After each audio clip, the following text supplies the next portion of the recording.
Hey, this is Stacia, and today I am going to share a tactics puzzle that I think is really pretty cool and was testing for me. I actually um, did this as part of calculation training with Bryan Castro, my main training partner at this point,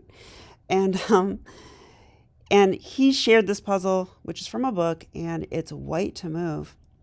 And so if you want to pause your video and attempt to solve it, go ahead and do so now.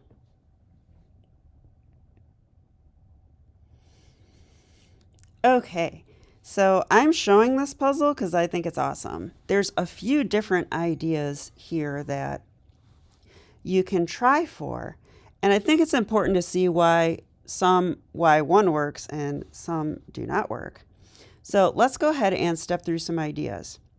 I think the first move, and I'm not going to move the pieces, the first move we should consider is knight to f6 check. It's a check, and it opens up our bishop on h7. So this is the most natural move.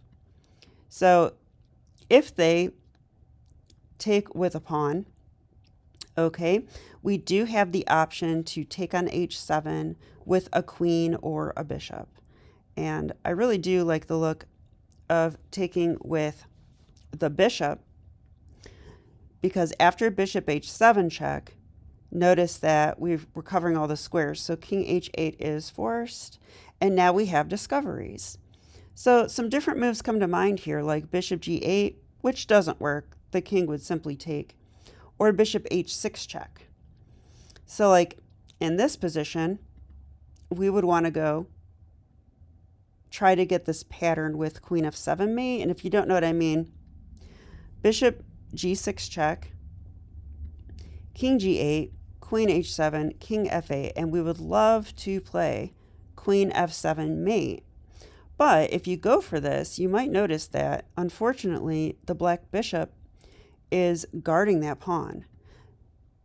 Also keep in mind that the black queen would not be guarding that pawn because the e pawn is on f6 now and is in the way. But suffice to say that that little pattern is not going to work, so we need some other idea.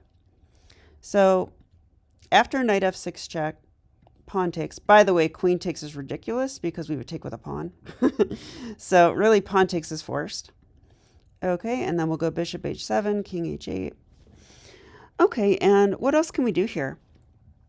Well, I did have the idea of going bishop g6 check, king g8, queen h7, king f8, and instead of queen f7, what if we tried queen h8? That would be a check, and unfortunately it's not mate because remember, this pawn is actually an f6. So the king would come to e7, and it was in this position I spent quite a bit of time because what I really wanted to do was take on f6 with check and either win the queen on f4 if I could, or play something like rook d7, deflecting the king. Well, I was actually thinking check, queen takes, and I would love to get rook d7, check, and if king takes, we would win the queen that way. But unfortunately, once again, rook d7 is stopped by this pesky bishop. So this bishop is pesky, guarding some key squares in our variations. Okay, but I really did like the idea of, possibly throwing in either g6 or g takes f6.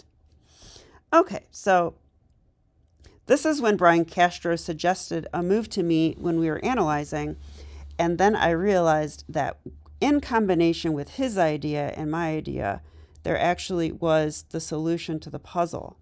So I am going to show it to you now. Knight f6. And I do think we should try to follow, this without moving the pieces. So pawn takes, bishop h7, king h8, and now instead of bishop g6 or bishop f8, which we rolled out both those moves pretty much, we could try bishop f5 check. Now this is an interesting move because the bishop is now, let's see.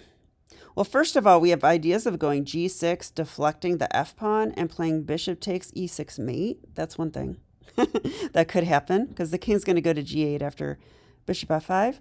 But the other idea that I think is super interesting is that the bishop is now severing the connection between the queen on f4 and the pawn on f6. And mind you, I wanted to play g takes f6. So this is how we finish up the variation, because now after, well, I'll go through the whole thing from the start. Knight f6, pawn takes, bishop h7, king h8's forced, bishop f5 check, king g8's forced. Now we go queen h7, king f8, queen h8, king e7. And now we have this beautiful move, g takes f6, checkmate. Yeah, it's actually mate. The queen is guarding the entire 8th rank, and the rook is guarding the entire d file. So I don't know if you solved it, but if you did, congratulations, because this is one I actually was unable to solve by myself. I did not find that bishop f5 move by myself, but I did solve it from there at least. So let's go ahead and put this on the board. So after takes, we go here.